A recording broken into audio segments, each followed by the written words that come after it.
नमस्कार प्यारे बच्चों, एक बार फिर से स्वागत आप सबका आपके अपने इस ऑनलाइन प्लेटफॉर्म वीर कॉन्सेप्ट पे। कैसे हो आप सब? उम्मीद व आशा करते हैं कि सब स्वस्थ होंगे, मस्त होंगे और अपनी तैयारी को बहुत बेहतरीन तरीके से कर रहे होंगे। हम कर रहे हैं अपनी इलेक्ट्रिशियन थ्योरी के फाउंडेशन बैच के तहत रेजिस्टेंस यानी कि प्रतिरोध। इससे पहले टोटल 3 यूनिट मैं पूरी कर चुका हूँ और उसी कड़ी के तहत सिलेबस को लिंक करता हुआ अगला जो चैप्टर है वो आपका रेजिस्टेंस यानी कि प्रतिरोध है। ये एग्जाम पॉइंट ऑफ व्यू से बहुत खास चैप्टर रहता है। 4 से 5 क्वेश्चन डायरेक्ट इसी चैप्टर से उठ के आते हैं। साथ में ये चैप्टर आपके आने वाले सिलेबस, क्योंकि कहीं न कहीं इलेक्ट्रिशियन थ्योरी के जिस भी टॉपिक में आप होंगे, वहाँ आपको रेजिस्टेंस के कुछ न कुछ कॉन्सेप्ट रिपीट होते हुए नज़र आएँगे। तो सिलेबस को अच्छे से समझने के लिए आपका ये चैप्टर भी बहुत खास हो जाता है। और जो पीछे मैंने करवाया है उसी कड़ी के तहत मैंने बता दिया आपको कि आगे से सिलेबस को टू बी कंटिन्यू रखा जा रहा है। पिछले से मिक्स करता हुआ, पिछले से मिलता-जुलता हुआ और उसी कॉन्सेप्ट को और ज़्यादा मजबूत करता हुआ ये चैप्टर आपका स्टार्ट होगा। तो जो बच्चे ऑलरेडी बैच में इनरोल कर चुके हैं इलेक्ट्रिशियन थ्योरी के फाउंडेशन बैच में, तो मात्र ₹499 में है, ऐप पे मौजूद है, डिस्क्रिप्शन में उसका लिंक दे रखा है। उनको बस इतना सा कहना है कि जिस हिसाब से आप अभी पढ़ रहे हो, उसी हिसाब से आपको कंटिन्यू रहना है। कोई भी आपको ऐसे मत सोचना कि मन में तरह-तरह की भ्रांति आते हैं, पता नहीं एग्ज़ाम कब होगा, कब पोस्ट आएगी, ऐसा कुछ नहीं सोचना है। आप अपने कर्म को करते रहिए। क्लास के जस्ट बाद पीडीएफ और जब चैप्टर कंप्लीट हो जाए तो पूरी पीडीएफ को एक साथ पढ़ लीजिए। और फिर इसी टॉपिक से रिलेटेड जो क्वेश्चन मैं आपको यूट्यूब पे करवा रहा हूँ 5000 प्रीवियस ईयर के क्वेश्चन, उनको आप प्रैक्टिस कर लीजिए। मोर देन इनफ होगा। एग्जाम में सिंगल क्वेश्चन भी आपका गलत नहीं होगा। ये मेरा आपका पहले दिन भी प्रॉमिस है, अब भी है और सिलेबस के एंड में आपसे यही प्रॉमिस रहेगा।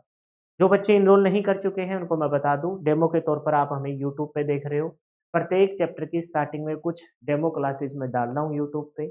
आप उससे जज कर सकते हो कि किस प्रकार का कंटेंट डिलीवर किया जा रहा है, कितना हमें समझ में आ रहा है और समझ में आने के बाद क्या उससे हमारे प्रीवियस ईयर के क्वेश्चन सोल्व हो रहे हैं कि नहीं हो रहे। वो आपके लिए एक सुविधा हो जाएगा इस कोर्स को परचेज करने की।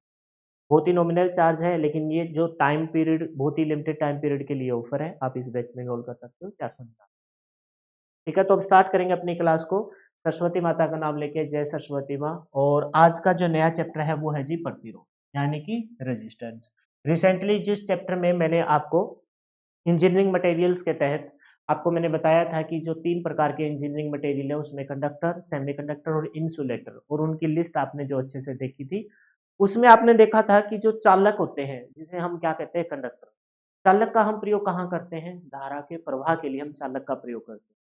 फिर बात आती है कि धारा का प्रवाह क्यों करवाते हैं भाई?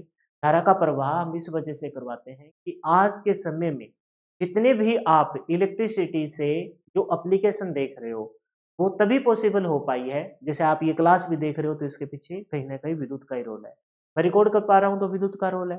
आप घरों में जितनी भी सुविधाएँ वाली चीज़ देख रहे हो उसके पीछे कहीं न कहीं साइंस, और साइंस के बेस पे वो इलेक्ट्रिसिटी है।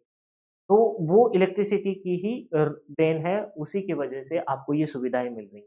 तो धारा का प्रवाह करवाया है, और प्रवाह करवाने वाली को हम डायनेमिक इलेक्ट्रिसिटी कहते हैं, गतिक विद्युत की कहते हैं, और उसी के बलबूते पर इतनी सारी एप्लीकेशन आज हमारे सामने पॉसिबल हो पाई। क्योंकि स्टैटिक जो घर्षण के द्वारा पैदा हुई उसे तो हम एक स्थान से दूसरे स्थान पे नहीं भेज सकते, और जब भेज नहीं सकते तो उसके वोल्टेज को भी बढ़ा घटा भी नहीं सकते।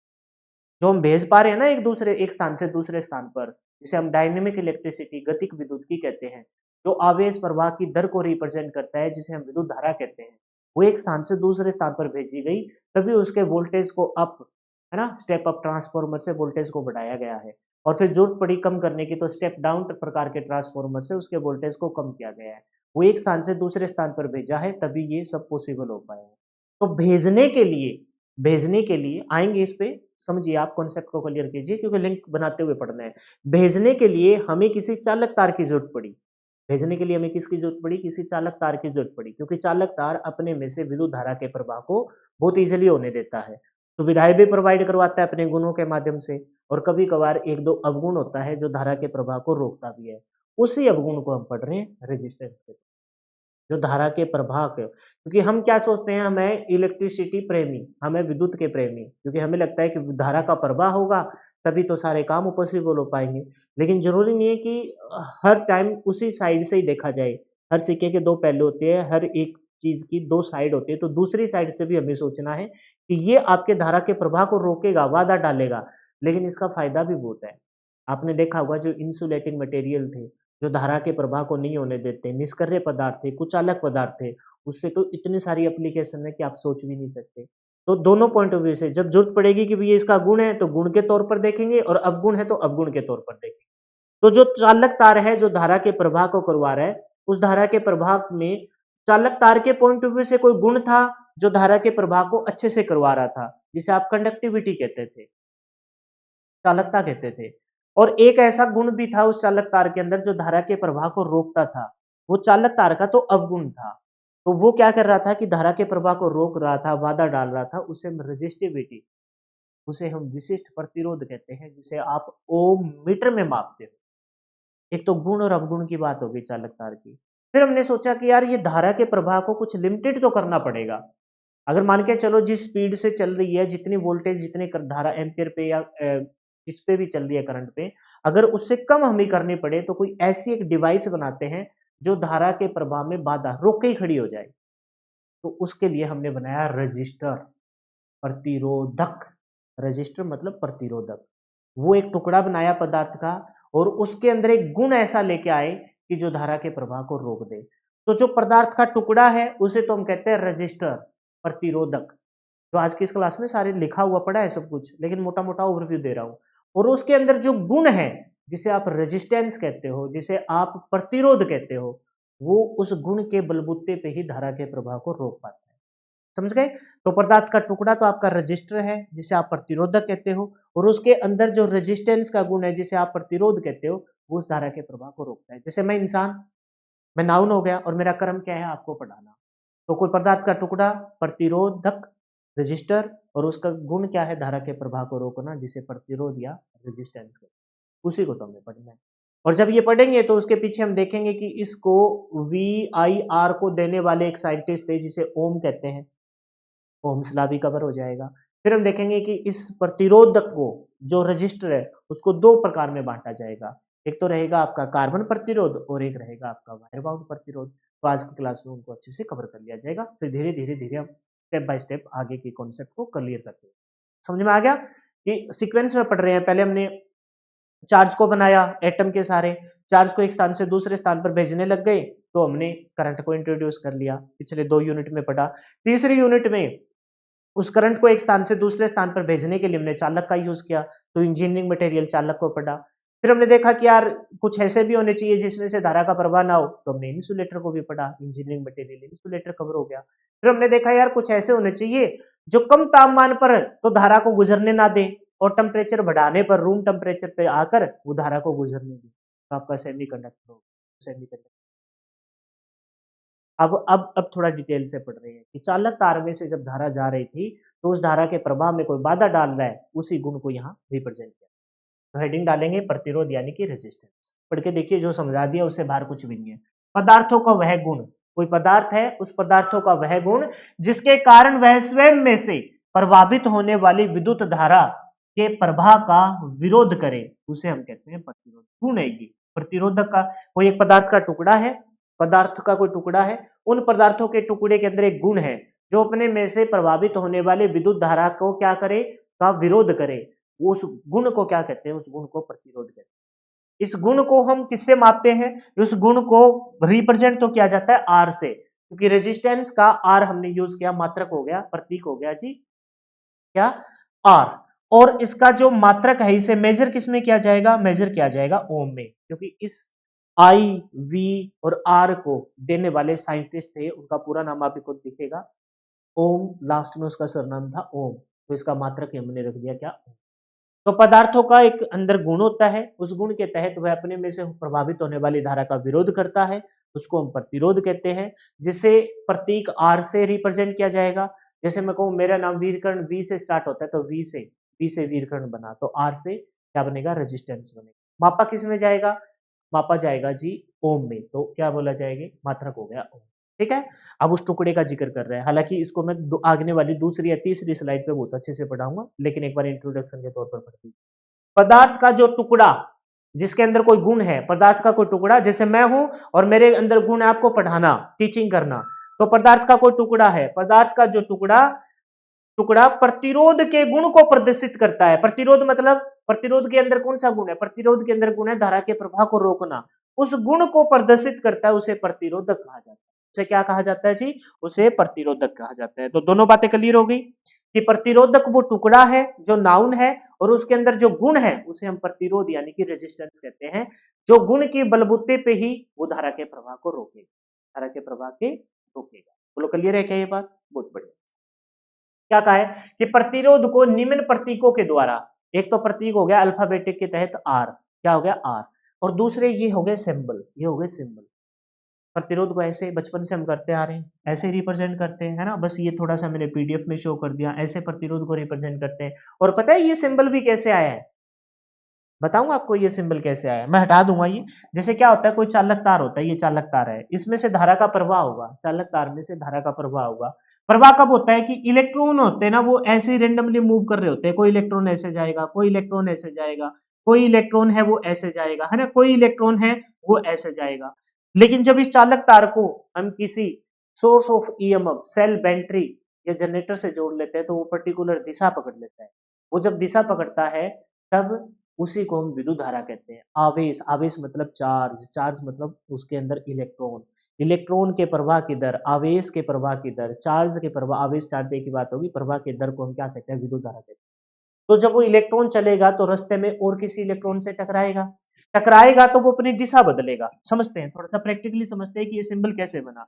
मान के चलते हैं कोई इलेक्ट्रॉन यहाँ है, ये इलेक्ट्रॉन, ठीक है, इस साइड को नेगेटिव टर्मिनल से हमने जोड़ दिया लो पोटेंशियल से, अब डायग्राम तो नहीं बना सकता, इस साइड मैंने पॉजिटिव टर्मिनल से जोड़ दिया हाई पोटेंशियल से। तो इलेक्ट्रॉन के ऊपर नेगेटिव चार्ज और प्रोटॉन के ऊपर सॉरी बाहर आपने किसी बैटरी के पॉजिटिव टर्मिनल यानी कि पॉजिटिव चार्ज, तो ये नेगेटिव चार्ज इस पॉजिटिव चार्ज की तरफ अट्रैक्ट होगा और पीछे से नेगेटिव चार्ज है इसको आगे धक्का देगा, तो इलेक्ट्रॉन चलना स्टार्ट करेगा, पर्टिकुलर दिशा पकड़ेगा। लेकिन जैसे ये इलेक्ट्रॉन है ठीक उसी प्रकार से सारे इलेक्ट्रॉन है, लाखों करोड़ों की संख्या में होते हैं, क्योंकि चालक तार के अंदर मुक्त इलेक्ट्रॉनों की संख्या अनगिनत होती है जो बैलेंस बैंड में मौजूद होते हैं। और बैलेंस बैंड से किसकी तरफ जाते हैं? कंडक्शन बैंड की तरफ जाते हैं, जो मैंने आपको बहुत अच्छे से बताया था इंजीनियरिंग मटेरियल में। तो कोई इलेक्ट्रॉन चलना स्टार्ट किया तो रास्ते में आने वाले किसी इलेक्ट्रॉन से टकराएगा। मान के चलते हैं, थोड़ी डायरेक्शन बनाने की कोशिश करता हूँ और सिंबल बनाते हैं। तो इलेक्ट्रॉन चला, लाइए इलेक्ट्रॉन में टकराया, टकराया फिर मुड़ गया, फिर और किसी से टकराया मुड़ गया, फिर और किसी से टकराया मुड़ गया, फिर किसी और से टकराया मुड़ गया, और लास्ट में अपनी मंजिल पे पहुंचा। यही सिंबल ये रहा। आप कहोगे सर ये टकराएगा तो ये जब टकराएगा तो उस ऊर्जा को, कौन सी ऊर्जा? जो इलेक्ट्रॉन के अंदर ऊर्जा है, उस ऊर्जा को ही तुम क्या कहते हैं? विद्युत। उस ऊर्जा को उष्मा के तौर पर नष्ट करें। तो प्रतिरोध का गुण क्या होता है? धारा के प्रवाह को रोकना। अब रोकने के लिए ये थोड़ी ना ऐसे कोई ऐसे खड़ा हो गया छाती खोल के, ले भाई आ जाओ, ऐसे तो है नहीं। तो क्या कहेगा? ये कहेगा कि भाई इलेक्ट्रॉन नेगेटिव है ना, नेगेटिव चार्ज है, तो फीमेल के सेंस में बोल रहा है, समझ गए होगे आप। तो भाई कहने का मतलब है कि ये जब टकराएगा तो उस विद्युत को उष्मा के तौर पर नष्ट करेगा, विद्युत को उष्मा के तौर पर नष्ट करेगा। टकराएगा तो कोई ना कोई एनर्जी खराब होगी, तो करता क्या? प्रतिरोध, रजिस्टर, प्रतिरोधक, उसके अंदर जो गुण है वो विद्युत धारा को उष्मा को के तौर पर नष्ट करता है। तो ये सिंबल ने जब टकरा रहा है तो उसी विद्युत धारा को उष्मा के तौर पर नष्ट करना है। बोलो कॉन्सेप्ट क्लियर हुआ क्या? सिंबल कैसे बना? प्रतीकात्मक रूप से किससे? आर से। और डायग्राम के तौर पर जो देखा हमने, डायग्राम के तौर पर देखा तो ऐसे आर को, प्रतिरोध को रिप्रेजेंट करते हैं। अब आप कहोगे सर दो सिंबल ऐसे ही ऐसे क्या ऐसे ही? बिल्कुल सही, आपने सही क्वेश्चन पूछा। ये है फिक्स प्रकार के प्रतिरोधक और ये है जी आपके वेरिएबल प्रकार के। फिक्स और वेरिएबल में फर्क क्या है कि इनकी वैल्यू को बदला जा सकता है। तो इसके ऊपर ऐसा बड़े बड़े सिंबल बना दिए मैंने ज्यादा ही, तो इसके ऊपर ना ऐसे आपको निशान नजर आएगा, तो इसका मतलब ये क्या है? इस प्रकार के प्रतिरोधक की वैल्यू को आप बदल सकते हो, तो वो है फिक्स प्रकार के प्रतिरोधक। ऐसे भी रिप्रेजेंट कर सकते हैं, ऐसे भी। और जब उसके बीच में ऐसे तीर का निशान हो, इसका मतलब इंडिकेट कर रहा है कि भाई इसके प्रतिरोध के मान को हम बदल सकते हैं। प्रतिरोध के मान को किस में क्या कर सकते हैं जी? बदल सकते हैं। तो सिंबलिक तौर पर ऐसे रिप्रेजेंट करते हैं। ये फिक्स प्रकार के रेजिस्टेंस है और ये वेरिएबल प्रकार के रेजिस्टेंस। और टुकड़ा बोलेंगे तो रजिस्टर, प्रतिरोधक है। ये फिक्स प्रकार के प्रतिरोधक है। गुण बोलते हैं तो रेजिस्टेंस है। कभी कभार बोलने में कै और रेजिस्टेंस या रजिस्टर तो थोड़ा सा फर्क हो जाए तो परेशान मत हो ना, पिछले पेज पे मैंने कॉन्सेप्ट क्लियर किया आपका। फिर कहता है प्रतिरोध का असाई मात्रक, जो आपने मात्रक पढ़ा है ना, मात्रक क्या है, ओम, ये असाई मात्रक है। प्रतिरोध का असाई मात्रक क्या है जी, ओम है। प्रतिरोध का असाई मात्रक क्या है, प्रतिरोध का असाई मात्रक ओम है। एक सीजीएस मात्रक भी होता है, सीजीएस मात्रक है जी इसका अबोहम। सीजीएस मात्रक क्या है, सीजीएस मात्रक है अबोहम। मैं पिछली क्लासों में बहुत अच्छे से बता चुका चार्ज वाले चैप्टर में, क्योंकि चार्ज का आपने आवेश मात्रक क्या देखा, कुलाम। एसआई मात्रक कुलाम, सीजीएस मात्रक ईएसयू, इलेक्ट्रोस्टैटिक यूनिट। तब मैंने एक बात कही थी तुमको अगर याद हो तो, मैंने कहा था कि एसआई मात्रक हमेशा बड़ा होता है सीजीएस मात्रक से। एसआई मात्रक हमेशा क्या होता है, बड़ा होता है सीजीएस मात्रक। तभी तो आपने देखा था कि एक कुलाम चार्ज में 3 × 10⁻⁹ कितना, 9। 3 × 10⁻⁹ क्या आ गए थे, इलेक्ट्रोस्टैटिक यूनिट चार्ज आ गया था ना, बताया था मैंने। और जब एक इलेक्ट्रोस्टैटिक चार्ज देखा तो 3.33 गुना में 10⁻⁻10 कूलाम चार्ज आया था। ठीक उसी प्रकार से प्रतिरोध का एसआई मात्रक ओम है, तो ओम बड़ा मात्रक होगा किससे, सीजीएस मात्रक। सीजीएस मात्रक कौन है, अब ओम। तो एसआई मात्रक बड़ा है, इस वजह से हम बोल सकते हैं कि एसआई मात्रक बड़ा है, एक एसआई मात्रक में 10⁻9 सीजीएस मात्रक आ जाए। तो 1 ओम में 10⁻9 अबो ओम होते हैं। 1 ओम में 10⁻9 अबो ओम होते हैं, पेपर में पूछा गया है। यहीं तक नहीं रुका वो, यहीं तक नहीं रुका, उसने ये भी पूछा, उसने ये भी पूछा कि बताइए कि 1 अबो ओम में, 1 अबो ओम में कितने ओम होंगे। 1 अबो ओम में हमने देखा 1 ओम में कितने अबो ओम होंगे, इसने कहा कि 1 अबो ओम में कितने ओम होंगे, तो ये इस साइड जाके डिवाइड करेगा, डिवाइड करेगा 10⁻9 ऊपर लेके जाएंगे तो ये हो जाएंगे 10⁻⁻9 ओम, 10⁻⁻9 ओम। तो एसआई मात्रक हमेशा बड़ा होता है किससे, सीजीएस मात्रक से। तो एक एसआई मात्रक में 10⁻9 सीजीएस मात्रक आ गए, इसका मतलब 1 ओम बराबर 10⁻9 अबोहोम। लेकिन 1 अबोहोम 10⁻⁻9 ओम के बराबर होता है। दोनों ही वैल्यू पेपर में आई हुई है, इग्नोर मत करना, आप सिर्फ ये याद कर लेना। 1 ओम बड़ा होता है एसआई मात्रक, तो 10⁻9 सीजीएस मात्रक आ जाए, ओम में के अंदर 10⁻9 अबोहोम आ जाए। ठीक है, क्लियर है यहां तक कॉन्सेप्ट, कोई समस्या है तो बताइए। बताइए हमने क्या पढ़ा, पदार्थों के अंदर एक ऐसा गुण होता है, पदार्थों के अंदर गुण की जरूरत क्यों पड़ी, क्योंकि हमें धारा को एक स्थान से दूसरे स्थान पर भेजना है, किसी चालक तार के द्वारा भेजने लगे तो देखा भी कोई तो उस रास्ते में सुविधा दे रहा है, कोई रास्ते में बाधा डाल रहा है। जो सुविधा दे रहा है उसे हम कंडक्टिविटी कहते हैं, चालकता कहते हैं, बाधा जो डाल रहा है उसे हम रेजिस्टिविटी, रेजिस्टेंस कहते हैं। फिर हमने देखा कि यार धारा को रोक, बाधा डालने वाला है, चलो उस गुण को पकड़ते हुए कोई एक ऐसा टुकड़ा बनाते हैं जो धारा को रोक के ही खड़ा हो जाए, जाने ही ना दे अपने अंदर से, तो हमने रेजिस्टेंस, यानी कि पदार्थ का एक ऐसा टुकड़ा बनाया जिसके अंदर एक ऐसा गुण है जो धारा के प्रवाह को रोकते हैं। तो उस पदार्थ के टुकड़े को तो हमने रेजिस्टर बोला, प्रतिरोधक बोला, और उसके गुण को हमने रेजिस्टेंस यानी कि प्रतिरोध बोला। जिसको हम किससे डिनोट करते हैं, आर से डिनोट करते हैं, और मात्रक है ओम। लेकिन जो ओम है वो एसआई मात्रक है और सीजीएस मात्रक अबोहोम है। एक ओम में 10⁻9 अबोहोम आते हैं, जबकि एक अबोहोम में 10⁻⁻9 ओम आते हैं। और ये सिंबल हो गई, ये आपके फिक्स प्रकार के हैं और ये आपके क्या हैं, ये आपके वेरिएबल प्रकार के हैं। बस इतना सा ध्यान रखेंगे, इंट्रोडक्शन के तौर पर इतना बता दिया तो काफी है। अब धीरे धीरे धीरे धीरे हम अपने कॉन्सेप्ट की तरफ, मजबूत जो टॉपिक की डेप्थ है उसकी तरफ चलते हैं। नेक्स्ट है जी, प्रतिरोध से रिलेटेड और क्या बात है जो पेपर में पूछी गई है। ये जो यहाँ लिख रखा है ना, ये सारी की सारी बात पेपर में आई हुई है। फालतू की हवाबाजी करने का मेरे को ना तो शौक है और ना ही ऐसे शौक करने की जरूरत, भाई ये पढ़ा दिया वो पढ़ा दिया, ये आया हुआ वो है। जो मैं यहाँ बता रहा हूँ ना, विश्वास रखिए किसी न किसी पेपर में आया हुआ क्वेश्चन है, अदरवाइज यहाँ पीडीएफ ध्यानपूर्वक पढ़ते हुए हवाबाजी करने वाले आपने देखे होंगे बहुत सारे, बस यहाँ आप कॉन्सेप्ट के लिए।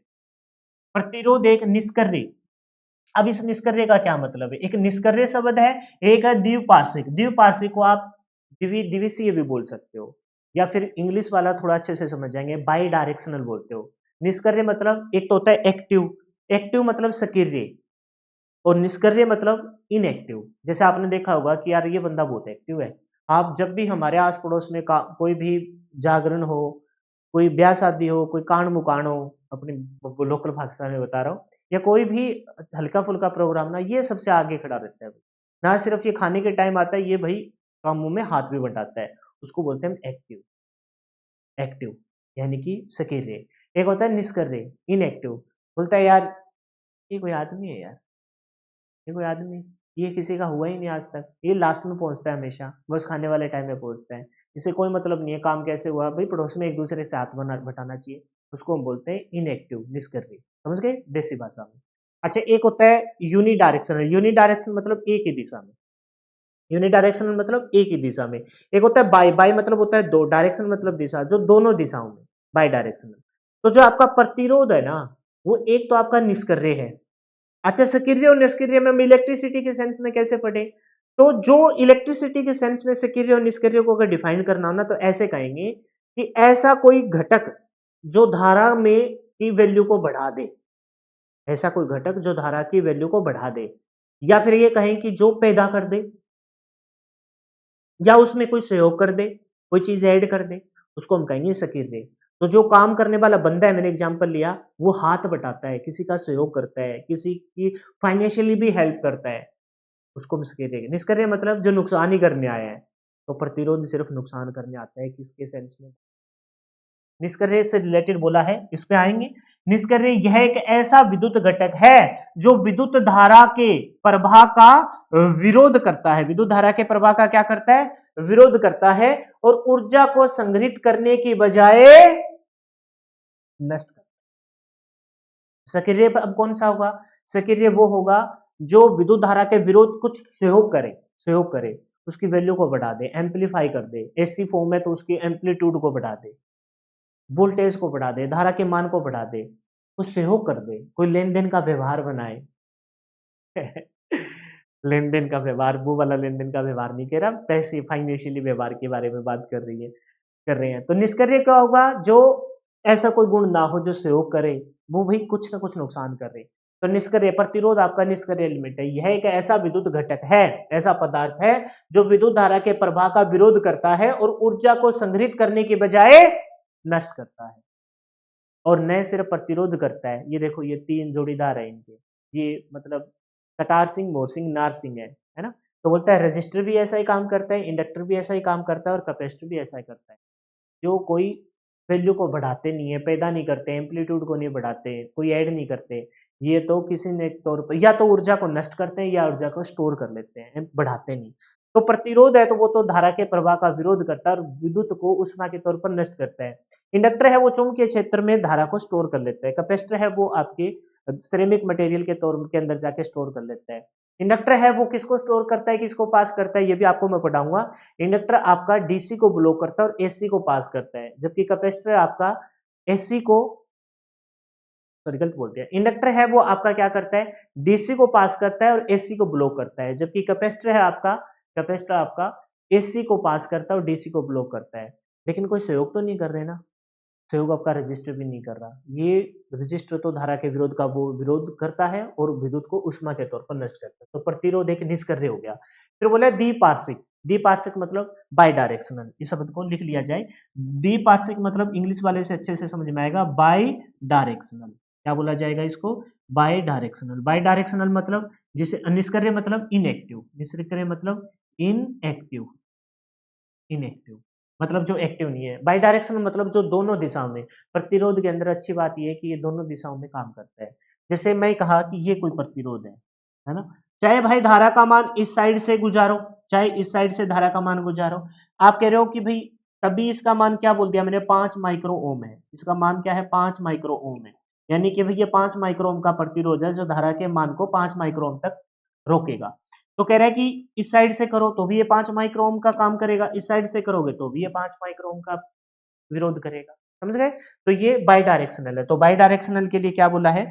क्या बोला है इसके लिए? द्विपार्श्विक मतलब बाई डायरेक्शनल, ये किसी भी दिशा में काम कर सकता है, इसलिए इसे द्विपार्श्विक अव्यय कहते हैं। और जो गुण आपके रजिस्टर के अंदर कौन कौन से, निष्क्रिय और द्विपार्श्विक, वो सारे के सारे गुण आपके इंडक्टर और कैपेसिटर के अंदर भी मौजूद।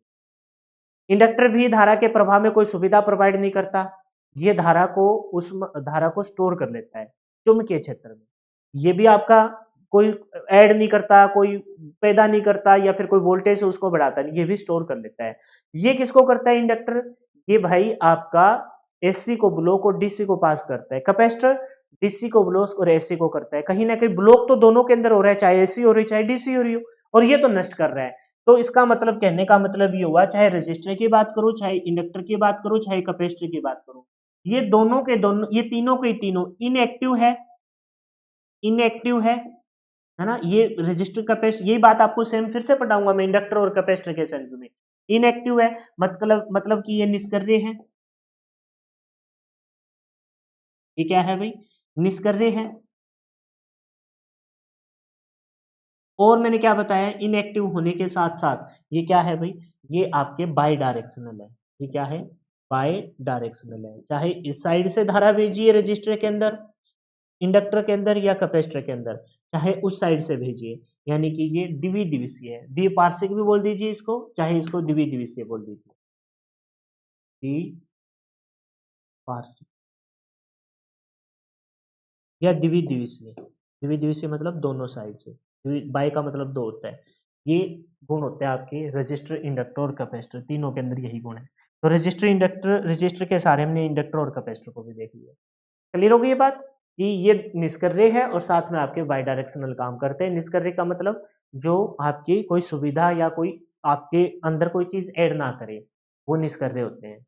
सक्रिय होंगे तो कुछ ना कुछ फायदा करेंगे। बाई डायरेक्शन, अच्छा सक्रिय कौन है? सेल हो गया, बैटरी हो गई, जनरेटर हो गई। स्टेप अप ट्रांसफार्मर हो गया, वोल्टेज को बढ़ा देता है। स्टेप डाउन ट्रांसफार्मर हो गया, वोल्टेज को कम कर देता है, धारा के मान को बढ़ा देता है, वो सक्रिय है। अच्छा बाई डायरेक्शनल कौन? ये बाई डायरेक्शनल होता है। तो यूनि डायरेक्शनल कौन सा है? डायोड। डायोड आपका एक ही दिशा में काम करता है अच्छे से।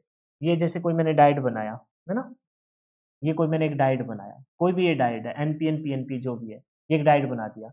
तो इस साइड से धारा जाएगी तो वो बोलेंगे फॉरवर्ड बायस, इस साइड से कोई धारा जा रही है फॉरवर्ड बायस, तो धारा का मान पास हो जाएगा।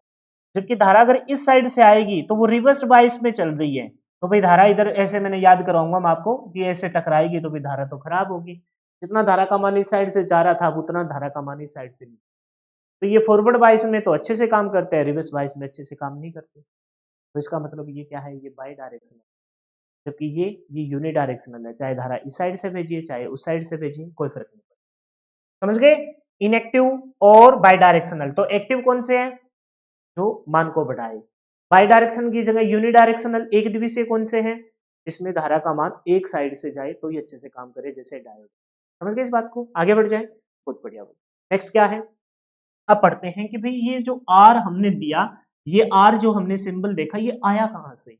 ये आर सिंबल आया कहां से? हालांकि इसको डीसी थ्योरी में भी अच्छे से मैं बताऊंगा, लेकिन फिर भी हमने देखा कि इसको प्रतीक के तौर पर आर से रिप्रेजेंट करते हैं। मात्रक के तौर पर एसआई मात्रक ओम और सीजीएस मात्रक अबोहोम। एक ओम बराबर 10 की पावर 9 अबोहोम होता है, जबकि एक अबोहोम है वो 10 की पावर -9 ओम के बराबर होता है। लेकिन ये जो प्रतीक आर था ये आया कहां से? तो इसके पीछे जो थ्योरी देने वाले साइंटिस्ट थे वो थे जी आपके जे सी ओम। कब की बात है? 1827। तो कह रहे हैं कि जर्मन वैज्ञानिक जे सी ओम ने 1827 ईस्वी में, अभी थोड़ी देर के बाद पता लगेगा कि जो ये प्रतीक आपने आर देखा है ना, ये तो भाई कांस्टेंट होता है, नियतांक होता है। अभी थोड़ी देर में पता लगेगा। 1827 में डीसी परिपथ में विद्युत धारा आई। ध्यान से देखिए, डीसी परिपथ, डीसी परिपथ की बात कर रहे हैं, ये भी पेपर में पूछा गया है। हालांकि ओम का नियम एसी और डीसी दोनों धाराओं पर लागू होता है, लेकिन यहां फिलहाल किसकी बात कर रही है? इस ओम लाने, जेसी ओम ने 1827 में डीसी परिपथ में इसको डिफाइन किया। डीसी परिपथों में विद्युत धारा आई, विभवांतर बी तथा प्रतिरोध आर के संबंध में एक नियम स्थापित किया, और उस नियम को हम ओम का नियम कहते हैं। उस नियम को क्या कहते हैं? ओम का। समझ गए? जर्मन वैज्ञानिक जैसी ओम, 1827 की बात है, पेपर में कोई ये डेट वगैरह नहीं आएगी। इन्होंने डीसी परिपथ में किस किस के बीच में विद्युत धारा आई, विभवांतर बी, विभवांतर मतलब वोल्टेज बी, विभवांतर के बिना आप विद्युत धारा के बहाव की कल्पना भी नहीं कर सकते। विद्युत धारा का बहाव कब होगा? वो होगा जब एक चालक तार के दोनों टर्मिनल के बीच में वोल्टेज का अंतर हो। धारा हमेशा उच्च वोल्टेज से निम्न वोल्टेज की तरफ जाती है, जबकि धारा के विपरीत जो आपके इलेक्ट्रॉन्स हैं वो निम्न से उच्च वोल्टेज की तरफ जाते हैं। तो इन्होंने विद्युत धारा आई, विभवांतर बी और प्रतिरोध आर के संबंध में कुछ नियम स्थापित किए। उन्हीं नियम को हम ओम्स लॉ कहते हैं। वो नियम क्या है? सुनिए, ध्यान से सुनिए, अगले पेज में आएगा।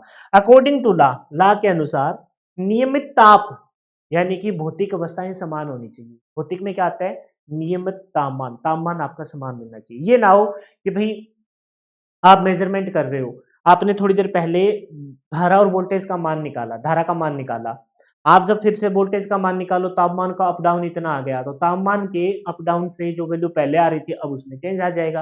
और साइंटिफिकली जब वैल्यू हमें रिप्रेजेंट करनी होती है ना, तो बहुत छोटी से छोटी वैल्यू को भी हम मेंशन करते हैं। तो कह रहे हैं कि तापमान में बदलाव नहीं आना चाहिए।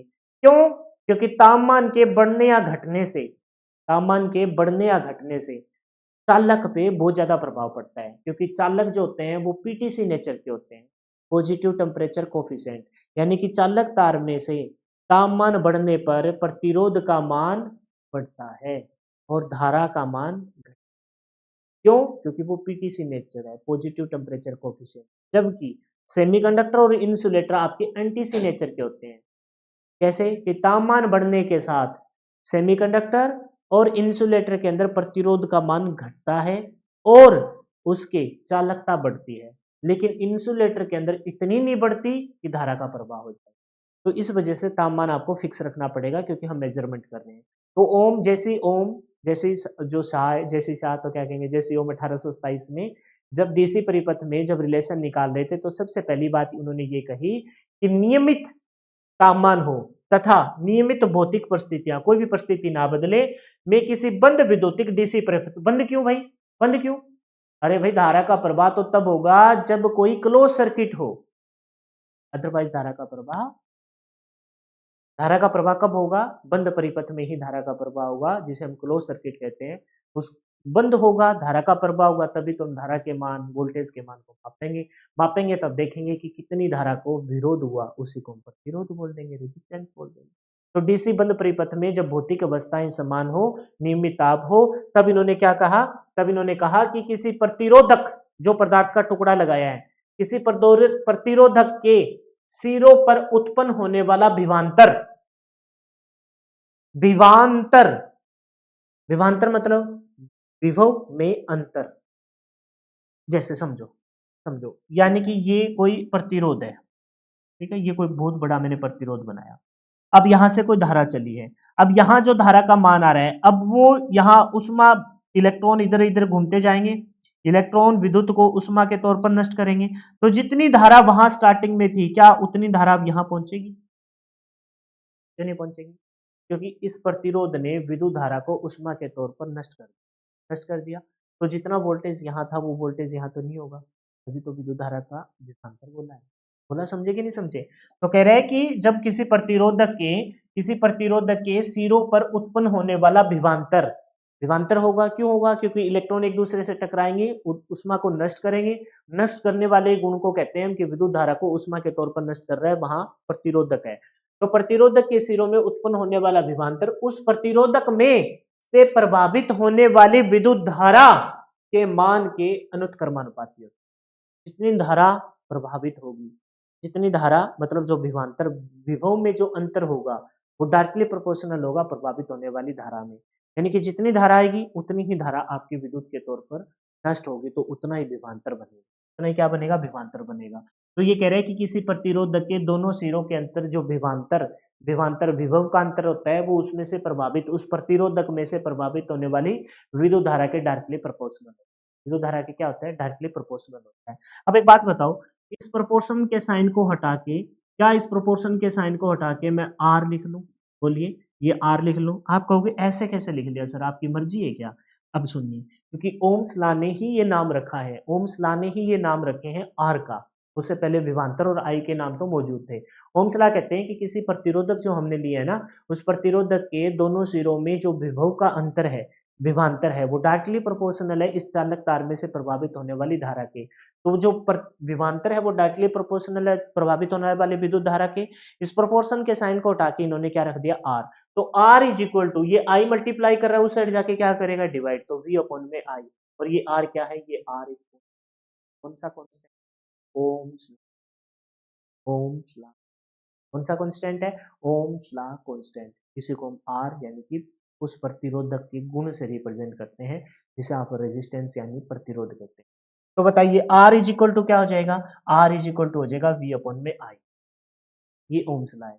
और हम पढ़ते आ रहे हैं V is equal to I into R. हमने बचपन से तो ये याद किया, सच बता रहा हूं मैंने तो यही याद किया है, लेकिन एक्चुअल में वो बना है कैसे, ओम्स लॉ के नियम के अनुसार। उन्होंने कहा कि कोई डीसी बंद परिपथ हो और भौतिक अवस्थाएं समान हो, तापमान नियत हो, तापमान में कोई अंतर ना हो, तो उस डीसी बंद डीसी परिपथ में प्रतिरोधक के दोनों सिरों में, प्रतिरोधक के दोनों सिरों के बीच विभवांतर, विभव में अंतर, वोल्टेज में अंतर है, वो उसमें से प्रभावित होने वाली विद्युत धारा के डायरेक्टली प्रोपोर्शनल है। प्रोपोर्शन के साइन को हटाया, आर आ गया, R is equal to V upon में आई, और आर क्या है, ओम्स लॉ कांस्टेंट है, R is equal to V upon में आई, ये एक्चुअल में ओम्स लॉ है।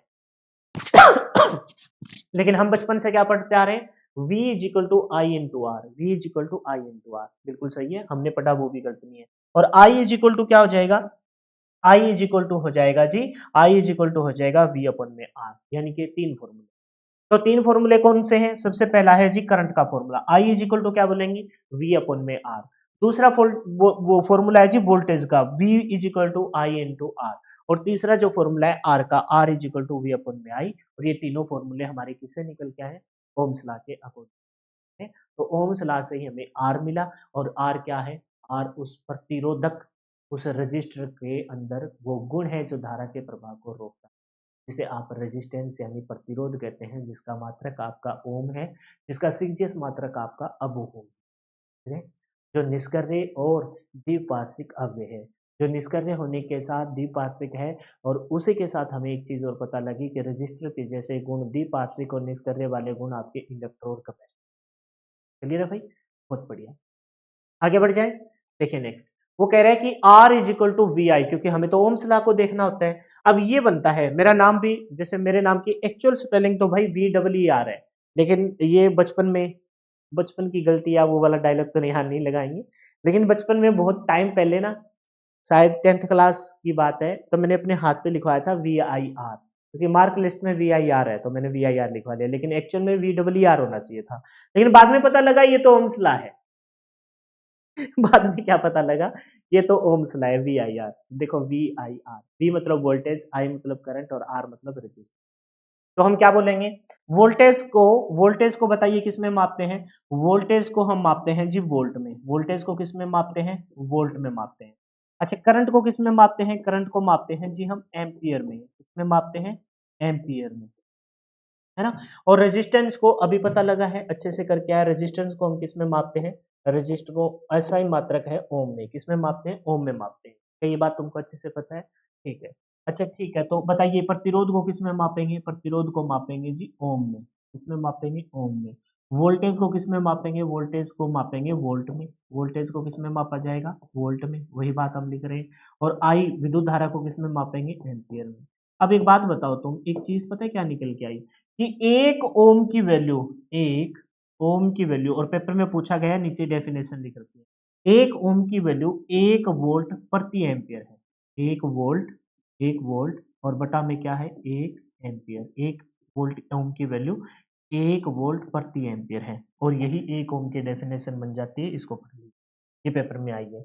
एक ओम, एक ओम, यदि पदार्थ के सिरों के बीच विभवांतर का मान 1 वोल्ट हो, विभवांतर कब आएगा, कि किसी प्रतिरोधक में से जब विद्युत धारा का मान गुजरेगा, तो विद्युत धारा को उष्मा के तौर पर नष्ट करेगा, तो जितना वोल्टेज स्टार्टिंग के टर्मिनल पे था, उतना वोल्टेज आपको एंड के टर्मिनल पे नहीं मिलेगा, क्योंकि उस धारा के मान का विरोध किया है, उष्मा के तौर पर नष्ट किया है, तो विभवांतर आ गया। तो एक ओम यदि किसी पदार्थ के सिरों में के बीच विभवांतर 1 वोल्ट हो जाए, विभवांतर का मान 1 वोल्ट हो, तथा उसमें से 1 एम्पियर की धारा प्रभावित हो, 1 एम्पियर की धारा हमने छोड़ी थी, उसमें 1 एम्पियर की विद्युत धारा का प्रभावित की जाए, तो उस पदार्थ का प्रतिरोध 1 ओम है, और ये पेपर में पूछा गया है, मोस्ट इंपोर्टेंट है, स्टार कर लेना। तो सर इसको याद कैसे करेंगे, ऐसे तो ये तो एक बहुत ही बुकिश डेफिनेशन होगी, ये तो हमें याद नहीं होगी, तो भाई याद करना है सिर्फ आपको ओम्स लॉ। ओम्स लॉ के अकॉर्डिंग हमें यहाँ और कोई, अगर मान के चलो वोल्टेज के सेंस में पढ़ रहे होते तो मैं तुमको रटवाता V is equal to I R, V is equal to I R, V is equal to I R. अगर हम धारा के सेंस में कोई न्यूमेरिकल सोल्व कर रहे होते तो मैं करवाता I is equal to V upon में R, I is equal to V upon में R, I is equal to V upon में आर, ऐसे करवा रहा था। लेकिन हम तो यहाँ प्रतिरोध पढ़ रहे हैं, प्रतिरोध पढ़ रहे हैं, तो भाई आर की वैल्यू को याद रखो, I is R is equal to V upon में R. R is equal to V upon में आई।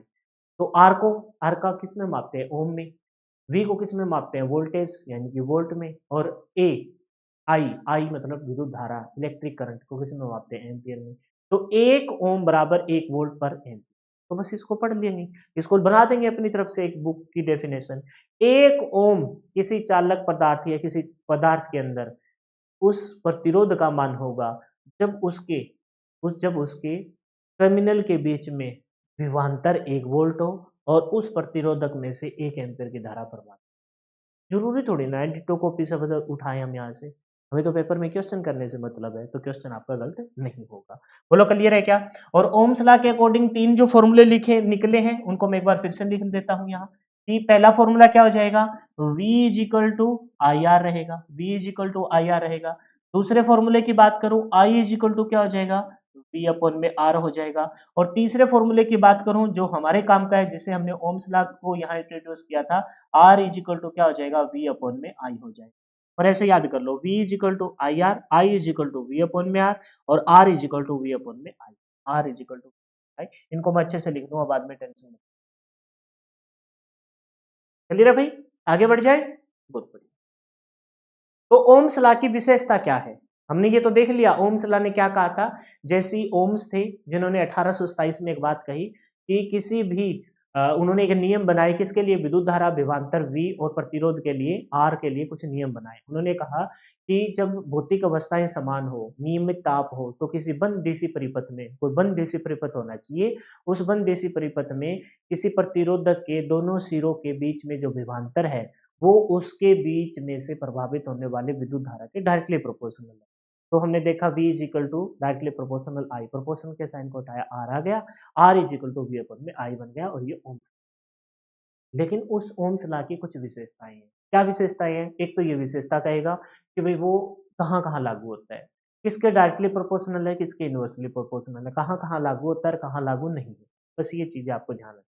तो कहता है कि ओम्स लॉ की विशेषताएं, फीचर्स ऑफ ओम्स लॉ। अब यहाँ से एक चीज पेपर में पूछी गई है, इस वजह से मैं आपको बता रहा हूँ, और कुछ चीजें पिछली रिपीट करूंगा। परिपथ में से प्रभावित होने वाली धारा, ओम्स लॉ की डेफिनेशन यही है। परिपथ में से, ये सिंपल डेफिनेशन है, वो किताब भी थी जो पेपर में आएगी। परिपथ में प्रभावित होने वाली धारा वोल्टेज के सीधे समानुपाती होती है। यही तो पढ़ के आया ना, परिपथ में से प्रभावित होने वाली धारा वोल्टेज के सीधा प्रोपोर्शनल होता है, यानी कि वोल्टेज है डायरेक्टली प्रोपोर्शनल टू आई। और प्रतिरोध के व्युत्क्रमानुपाती होती है। पर प्रतिरोध के क्या होती है अभी, व्युत्क्रमानुपाती होती है, प्रतिरोध के व्युत्क्रमानुपाती है। इन दोनों इक्वेशनों को इकट्ठा कर दूं तो I is equal to directly proportional के साइन को हटा के क्या लिख दूं, V अपॉन में R। तो R is equal to V is equal to I R, R is equal to V upon में I, और यही आपका क्या बन गया। तो वही बात है जो वहां हमने पहले पढ़ी है, उसी को थोड़ा सिंपल फॉर्म में लिख दिया, और वो था ओम्स लॉ के सही प्रॉपर वर्ड। तो कह रहे हैं कि परिपथ में प्रभावित होने वाली विद्युत धारा वोल्टेज के तो डायरेक्टली प्रोपोर्शनल है, समानुपाती, और प्रतिरोध के व्युत्क्रमानुपाती, विलोमानुपाती होती है। तो इस बात को ऐसे भी लिखा जा सकता है कि I is equal to V upon में R। अब देखो पढ़ के उसको एक बार फिर से पढ़ के देखो, क्या कहा है कि किसी परिपथ में प्रभावित होने वाली धारा वोल्टेज के सीधा समानुपाती है। बताओ ये कि डायरेक्टली समानुपाती है कि नहीं है, वोल्टेज के डायरेक्टली समानुपाती है कि नहीं है, बिल्कुल है। और प्रतिरोध के व्युत्क्रमानुपाती, व्युत्क्रमानुपाती कहाँ आता है, नीचे ही आता है। ठीक है, जबकि अन्य भौतिक अवस्थाएं स्थिर होने चाहिए, तापमान, भौतिक फीचर्स क्या होने चाहिए, स्थिर होने चाहिए। ओम का नियम, ये बात पेपर में आई है, वो तो सिंपल डेफिनेशन थी। ओम का नियम रेखीय अवयव, लीनियर एलिमेंट पर लागू होता है। ये 3-4 शब्द थे जिनको मैंने एक ही लाइन पे खत्म करने की कोशिश की है। पहले बोला है कि रेखीय अवयव पर लागू होता है। रेखीय अवयव का मतलब क्या है, हालांकि डीसी थ्योरी में बहुत अच्छे से बताऊंगा। ये है रेखीय अवयव का मतलब, यानी कि वोल्टेज और करंट के बीच में इक्वली रिलेशनशिप होना चाहिए। मतलब कि वोल्टेज का मान अगर 5 वोल्ट बढ़े तो धारा का मान भी उतना ही बढ़े, वोल्टेज का मान इतना बढ़े तो धारा का मान भी इतना बढ़े, यानी वोल्टेज का मान इतना बढ़े तो धारा का मान, ये यानी कि एक स्लोप बनाता है, जिसको आप रेखीय अवयव बोलते हैं। तो ओम्स का नियम कहाँ लागू होगा, तो कह रहे हैं कि ओम्स का नियम लीनियर एलिमेंट पे लागू होता है, रेखीय अवयव पर लागू होता है। फिर बताया था कि ओम्स का नियम प्रतिरोध पे लागू होता है, तो प्रतिरोध के अंदर क्या गुण होता है, द्विपक्षीय गुण होता है, बाई डायरेक्शनल का गुण होता है। अच्छे से बता के आया हूँ, एक्सप्लेन। और प्रतिरोध के अंदर क्या गुण होता है, वह निष्क्रिय अव्यय होता है, इनएक्टिव एलिमेंट होता है। तो पहले की बात को ही यहाँ रिपीट किया जा रहा है, लेकिन पेपर में ये आया है उठ के। ये तो पता लग गया प्रतिरोध, inductor, capacitor, register, inductor, capacitor है, वो क्या है, निष्क्रिय है, इनएक्टिव है और बाइडायरेक्शनल है, द्विपक्षीय है। एक चीज और पता लगी, लीनियर है। प्रतिरोध लीनियर है, प्रतिरोध लीनियर, लीनियरिटी को रिप्रेजेंट करते हैं। इंडक्टर, कैपेसिटर का यहाँ जिक्र। तो प्रतिरोध के अंदर Ohm's law R is equal to V upon में आई, उस ओम्स लॉ के अकॉर्डिंग आर की वैल्यू के लिए बोल रहे हैं कि वह रेखीय अव्यय है, लीनियर एलिमेंट है, बाइडायरेक्शनल है और इनएक्टिव है। ठीक है, और जो आपके इंडक्टर और कैपेसिटर वो निष्क्रिय और बाइडायरेक्शनल दोनों थे, हमने पढ़ा। यह नियम, ये बात भी पेपर में आई है, एससी व डीसी दोनों परिपथों पर लागू होता है, एससी पर भी लागू होता है और डीसी पर भी लागू होता है। प्रतिरोध नोट, प्रतिरोध का मापन ओम मीटर के द्वारा करते हैं, ये बात ऑलरेडी आपको पता ही होगा कि ओम में मात्रक है, ओम किसमें, ओम का जो मात्रक किससे आया हुआ, ओम मीटर के द्वारा, मेजरमेंट के द्वारा आया। बताओ यहाँ तक की कहानी क्लियर है क्या? ओम्स के नियम की विशेषता क्या है कि धारा डायरेक्टली प्रोपोर्शनल टू वोल्टेज है, इनवर्सली प्रोपोर्शनल टू प्रतिरोध है, जब भौतिक अवस्थाएं समान हो। फिर हमने देखा कि ओम के नियम रेखीय अव्यय पे लागू होता है, लीनियर एलिमेंट पे लागू होता है। ये पता था कि ओम के नियम से हम आर का मान निकालते हैं और आर क्या है, निष्क्रिय और इनएक्टिव है, तो यह द्विपक्षीय अव्यय पर और निष्क्रिय अव्यय पर भी लागू होता है। ठीक है, और हमने बताया कि ये एससी और डीसी दोनों पे लागू होता है। ये बात थोड़ी सी ये वाली ऐड की है और ये आपके लिए बहुत इंपॉर्टेंट है, पेपर में पूछती है। और जो प्रतिरोध का मात्रक ओम है, उसको मेजर करने वाला मीटर आपका ओम मीटर, मेजर करने वाला मीटर कौन सा होता है जी, आपका ओम मीटर होता है। बोलो क्लियर है यहाँ तक की कहानी? ये पता नहीं कहाँ से आ गया इधर। ठीक है, एक मिनट रुक जाए, पानी वानी पी लेते हैं भाई, ऐसे थोड़ी ना है। ठीक है, फिर आगे कंटिन्यू। ठीक है, प्रतिरोध का मापन किसके द्वारा होता है, ओम मीटर के द्वारा। हालांकि बहुत सारे मेजरिंग इंस्ट्रूमेंट है, फिलहाल कंफ्यूज नहीं होना, क्योंकि हम प्रतिरोध कर रहे हैं तो प्रतिरोध का मात्रक ओम मीटर के द्वारा, और किस में माप देगा, ओम में माप देगा। अब एक क्वेश्चन और पेपर में पूछा जाता है, एक अंतरराष्ट्रीय ओम का मान कितना है, ये पेपर में आया हुआ क्वेश्चन। और फिर ये आया है तो एक क्वेश्चन और मैं प्रीवियस ईयर को दिखाऊंगा कि ये कहाँ से लिया गया है, पारे के स्तंभ से। जैसे आपने देखा होगा कि जो एसआई यूनिट होती है, जैसे आपने फिजिक्स में 7 भौतिक राशियां पढ़ी है, तो उन भौतिक राशियों की किसी अच्छी खासी बुक, साइंस की बुक में देखना, उनकी प्रॉपर डेफिनेशन बना रखी है। जैसे हमने विद्युत धारा में 1 एम्पियर की डेफिनेशन लिखी थी, मैंने बताया था ना आपको पिछले, जब चार्ज करा रहा था, विद्युत धारा करवा रहा था। हम वैसे तो याद कर लेते हैं कि I इज इक्वल टू जो भी हम कूलाम पर सेकंड बोलते हैं वो तो है ही है, उसको तो हम छोड़, इग्नोर नहीं कर सकते। इसके अलावा भी हमने देखा 1 ampere I is equal to आवेश प्रवाह की दर, मतलब क्यू अपन में टी, गुलाम चार्ज को किस में मापते हैं, गुलाम पर सेकंड, 1 एम्पियर गुलाम पर सेकंड के बराबर होते हैं, जो पेपर में पूछा जाता है। एक एम्पियर की डेफिनेशन और है, वो कह रहे हैं कि सिल्वर नाइट्रेट AgNO3 का घोल लो, उसमें आप मतलब उस घोल में आप जब चांदी की मात्रा को इकट्ठा करो, तो उस चांदी की मात्रा 0.001185 ग्राम चांदी इकट्ठी हो जाए, तो उस घोल में से जो विद्युत धारा गुजरी है वो 1 एम्पियर के बराबर है। ये एक पेटेंट डेफिनेशन होगी। ठीक उसी प्रकार से 1 ओम की एक पर्टिकुलर डेफिनेशन है जो पेपर में आई हुई है। वो कह रहा है कि मापन की नई प्रणाली के अनुसार एक अंतरराष्ट्रीय ओम 1.1.00049 एब्सोल्यूट ओम के बराबर होता है। ये पेपर में, और याद करना भी कोई मुश्किल नहीं है। 1.00049, 0 3 बार है और 7 का स्क्वायर है, 1.000, इनके 0 की पावर 3, इसी की पावर 0 करेंगे, है ना, 0 की पावर कुछ भी कर लो, वैसे ही 0 आता है, लेकिन याद कर लेते हैं, 0 की पावर 3 और 7 की पावर 2, 00007, 7 का स्क्वायर मतलब 4 होगा। एक अंतरराष्ट्रीय ओम नई मापन प्रणाली के अनुसार अंतरराष्ट्रीय ओम की डेफिनेशन बनाई 1.00049 एब्सोल्यूट ओम, एब्सोल्यूट मतलब नो चेंज। ये देखो पॉइंट के 325 दशमलव तक वैल्यू निकालिए, तो इसका मतलब अब ना कैलकुलेशन में इससे ज्यादा महीन कैलकुलेशन नहीं कर सकते, यानी कि एब्सोल्यूट ओम के बराबर है।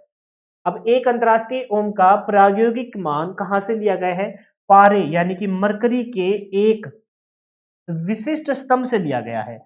मरकरी मतलब पारे के एक विशिष्ट, कोई एक पारे का एक स्तंभ है उस स्तंभ को मरकरी पारे का एक विशिष्ट स्तंभ के तौर पर परिभाषित किया गया है। और उस मरकरी के पारे के, मान लेते हैं ये वो मरकरी का पारा है, ये विशिष्ट प्रतिरंध्र, ये मरकरी यानी कि वेपर, जो एकमात्र धातु जो द्रव अवस्था में पाया जाता है ना, रूम टेम्परेचर पर ये द्रव अवस्था में बिहेव करता है। कितना होता है, -39 डिग्री इसका गलनांक है। टेम्परेचर -39 पर होगा ये तो द्रव अवस्था में, 39 को सही मायने में -3883 -38.83 डिग्री सेल्सियस पे ये द्रव अवस्था में पाया जाता है। तो एक मरकरी पारे का एक स्तंभ है, उस मरकरी पारे के स्तंभ का कह रहा है कि इसकी लंबाई 106.3 सेंटीमीटर है। इसकी लंबाई यहां से लेकर यहां तक कितनी हो, कह रहा है कि इसकी जो लंबाई है, इस मरकरी के वेपर की जो लंबाई है वो कितनी हो, 106 दशमलव कितनी बताई है, इसकी वो लंबाई बताइए 106.3 सेंटीमीटर। इसकी लंबाई बताई 106.3 सेंटीमीटर इस मरकरी के स्तंभ की तो लंबाई हो। कितनी लंबाई बताई भाई, याद कर लीजिए, साथ साथ आएगा पेपर में और पूछ आया भी है, हल्के में नहीं ले सकते, कि इस मरकरी का जो ये स्तंभ लिया गया, इससे हम एक ओम की डेफिनेशन, अंतरराष्ट्रीय ओम की डेफिनेशन बनाएंगे, जो किसके बराबर है, जो बराबर है 1.00049 एब्सोल्यूट ओम के बराबर है। तो कह रहे हैं कि एक मरकरी का ऐसा स्तंभ लो जिसकी लंबाई तो 106.3 सेंटीमीटर, तो सेंटीमीटर में ध्यान रखना 106.3 सेंटीमीटर, और उसका वजन और इसका वेट जो हो, भार जो इसका वजन हो, है ना, इसका जो भार तो लिखना, भार और वेट में तुम द्रव्यमान में कंफ्यूज हो जाएंगे, मैं वजन ही लिख रहा हूं, और इसका वजन, और इसका क्या बताया, वजन जो हो इसका, इस मरकरी के वाष्प जिसकी सतम का जिसकी लंबाई 106.3 सेंटीमीटर है, इसका वजन क्या इतना बताया, 14.45 14.45 ये ऐसे याद करना, 14.5 के ऑलमोस्ट बराबर है, 14.45, वैसे आगे 21 भी है, 7 21 7 5 45 ऐसे याद कर लो, लेकिन तुम इतना सा याद रखना 14.75 45 14.5 ग्राम वजन हो। एक पारे का मरकरी का एक स्तंभ लिया है, उस स्तंभ की लंबाई तो है 106.3 सेंटीमीटर, उसका वजन कितना बताया, 14.5 ग्राम, यानी कि 14.45। फिर आगे देखा 7 से कटने वाले नंबर है, ध्यान से देखो, ध्यान पूर्वक, अगर बहुत पॉइंट के एंड वैल्यू तक आ जाए, 7 21 7 5 7 7 6 42 होता है, इसमें 7 5 45 बोल रहा था, 7 2 नहीं 14 कोई बात नहीं भाई, बहुत दिन हो गए मैं तो पढ़ाई, 7 2 नहीं 14 7 21 बीच वाला 15, 14.5 याद कर लेना तुम, और वैसे भी तब इतना ध्यान दे दिया, अब कहाँ भूलेंगे हम, 14.4521 वजन हो। तब कह रहा है कि तब इस स्तंभ का जो प्रतिरोध होगा, इस स्तंभ का जो प्रतिरोध होगा, इस स्तंभ का जो प्रतिरोध होगा ऐसा, जिस पारे के स्तंभ की लंबाई 106.3 सेंटीमीटर हो और जिसका वजन वजन 14.4521 ग्राम हो, तो इस पारे के स्तंभ का जो प्रतिरोध होगा वो कितना होगा, 1 ओम होगा। इस पारे के स्तंभ का प्रतिरोध कितना होगा, 1 ओम होगा, और ये पेपर में आया हुआ है, ये पेपर में आया हुआ है। तो लंबाई हो गई 106.3 सेंटीमीटर, द्रव्यमान हो गया, वजन नहीं द्रव्यमान ही दे रखा है वैसे तो, 14.4521 ग्राम, तो और उसका प्रतिरोध कितना माना जाएगा, उसका प्रतिरोध आपका 1 ओम।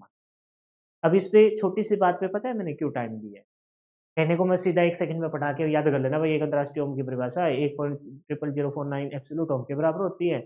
एक कोई पारे का स्तंभ लेना है जिसकी 106.3 सेंटीमीटर लंबाई होती है और जिसका वजन 14.4521 ग्राम होता है, तो उसका प्रतिरोध वो 1 ओम होगा, याद कर लेना भाई, शाबाश बहुत बढ़िया।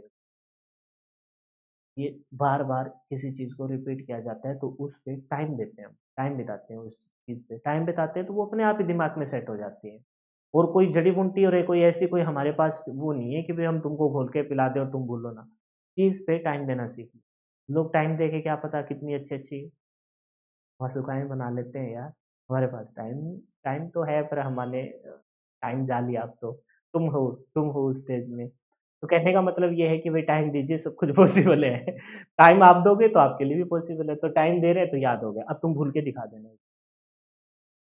पारे का मरकरी का एक स्तंभ है जिसकी लंबाई 106.3 सेंटीमीटर, ये तुम भूल के दिखाना। इसका वजन 14.4521 ग्राम है, तुम भूल के दिखाना। तुम भूल के दिखाना है कि एक अंतरराष्ट्रीय ओम की परिभाषा 1.00049 एब्सोल्यूट ओम है, तुम भूल के दिखाना। भूल ही नहीं सकते। क्या उस बात को तुम भूल सकते हो कि प्रतिरोध का ऐसा ही मात्रक है वो ओम है, सीजीएस मात्रक है वो ओम है, और 1 अब ओम है वो 1 ओम है वो 10 की पावर 9 अब ओम के बराबर है, भूल ही नहीं सकते। हमने उस पे टाइम दिया। पूरा 22 के 22 स्लाइड करवा देता, लेकिन क्यों बता रहा हूँ? भाई पढ़े तो सॉलिड पढ़े, आएँगे तो 70 ही क्वेश्चन टेक्निकल के, हो सकता है कि इनमें से ही 2 क्वेश्चन आ जाए। तो हड़बड़ाहट में भागने भागने से क्या होगा? ऐसे मतलब मैं सारा सिलेबस तुमको 50 क्लास में करा दूँ, फ़ायदा क्या है? तुमसे तो क्वेश्चन नहीं होंगे। यहाँ तभी थंबनेल पे देखा होगा, लिखवाया नहीं, याद करवाया जाता है, और उस याद करवाने के पीछे ये है कि मैं गला फाड़-फाड़ के एक-एक चीज़ को रिपीट करता हूँ। 10-10, 10-12 बार पर रिपीट करता हूँ, और जब अगले से पिछले, आज तो चलो नया टॉपिक स्टार्ट हुआ, तो मेरे को रिवीजन के लिए मेरे पास कुछ नहीं था। अब मैं जब भी अगली क्लास स्टार्ट करता हूँ ना, तो पिछला रिवाइज़ कराता हूँ। मैं मेहनत करता हूँ इस वजह से कि तुम्हारे लिए कुछ अच्छा, और तुम्हारे लिए भी फिर उस मेहनत को देख के तुम्हारे भी मन अंदर से ना खून खोलना चाहिए कि हम भी इसे बार-बार रिवाइज़ करें।